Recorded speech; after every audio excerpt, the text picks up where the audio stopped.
दोस्तों हमारे चैनल पाक व्यूज़ टीवी को सब्सक्राइब फरमाएं, शेयर फरमाएं और लाइक फरमाएं। शुक्रिया। बिस्मिल्लाहिर्रहमानिर्रहीम। अल्हम्दुलिल्लाहि रब्बिल आलमीन वस्सलातु वस्सलामु अला रसूलिहिल करीम। अम्मा बाद। पाक व्यूज़ मोहम्मद मंशा, अस्सलामु अलैकुम। बात करते हैं एक केस की जिसमें सुप्रीम कोर्ट ऑफ पाकिस्तान में एक बेंच जिसकी सरबराही जनाब चीफ जस्टिस ऑफ पाकिस्तान गुलजार अहमद फरमा रहे थे, उन्होंने इस्लामाबाद हाई कोर्ट के एक फ़ैसले को नलीफाई करार दिया, उसको स्ट्राइक डाउन किया। तफसील ये है कि एक पाकिस्तान टेलीफोन इंडस्ट्रीज़ के डिप्टी जनरल मैनेजर थे ताहिर अतीक सिद्दीकी, उन पर नैब का केस बना कि गैर कानूनी कॉन्ट्रैक्ट्स दिए गए हैं और उन्हें 5 साल कैद बामुशक्कत हुई, 5 मिलियन जुर्माना हुआ।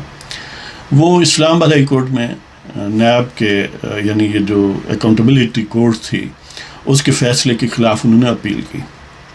उस अपील में सस्पेंशन हुई सज़ा की और उन्हें इस्लामाबाद हाई कोर्ट ने रीइंस्टेट उनकी पिटीशन पर रीइंस्टेट करने का हुक्म दिया कि सेंटेंस जो है वो सस्पेंड कर दी गई है, लिहाजा इनको रीइंस्टेट किया जाए।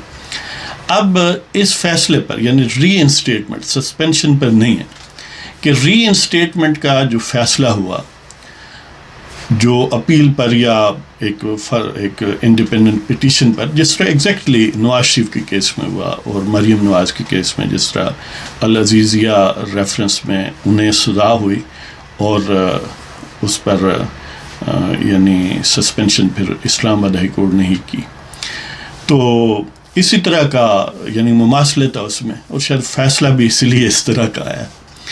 तो हुकूमत जो है उस इस्लामाबाद हाई कोर्ट के फ़ैसले के ख़िलाफ़ फर्दर अपील सुप्रीम कोर्ट में उन्होंने की और सुप्रीम कोर्ट के बेंच ने चीफ जस्टिस की सरबराही में ये होल्ड किया, ये फ़ैसला किया कि जो सस्पेंशन है उससे क्राइम ख़त्म नहीं होता, लिहाजा 10 साल किसी भी सज़ा की कंप्लीशन के बाद ही आप अहल हो सकते हैं मुलाजमत के या किसी पब्लिक ऑफिस के होल्ड करने के सिलसिले में। तो उन्होंने इस्लामाबाद हाई कोर्ट का फ़ैसला जो है उसको स्ट्राइक डाउन कर दिया, उसको रिवर्स कर दिया, ख़त्म कर दिया। लिहाजा वो अतीक साहब जो हैं वो ज़ाहिर है फिर अपनी मुलाजमत पर बहाल नहीं हो सकते।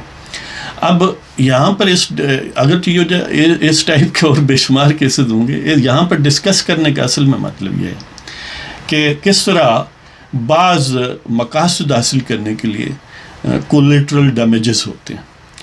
अब क्योंकि अगर इसमें फ़ैसला अतीक साहब के हक़ में होता तो मुज़ोरों को बड़ा प्रॉब्लम होता। क्यों कि फिर नवाज शरीफ और मरीम के ख़िलाफ़ फ़ैसला जो है, क्योंकि उसको सस्पेंड किया गया, उस सज़ा को सस्पेंड किया गया, तो बाय डेफिनेशन अगर ये अतीक साहब के हक़ में, ताहिर अतीक साहब के हक़ में फ़ैसला होता तो फिर उनके हक़ में भी यही बात एप्लीकेबल होती कि उनको भी फिर डिस्क्वालिफ़िकेशन जो है उनकी भी ख़त्म हो जाती।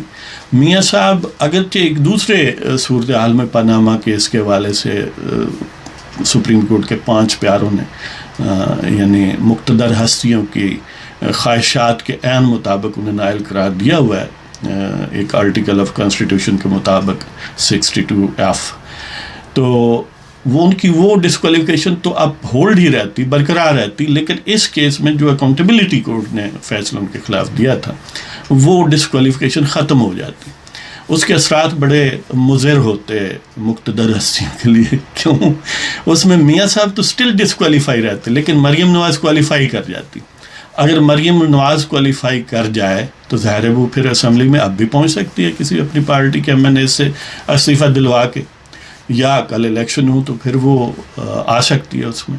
और ज़ाहिर है जो मुक़्तदर हस्तियाँ हैं उनके लिए परेशान कुन मामला हो सकता है।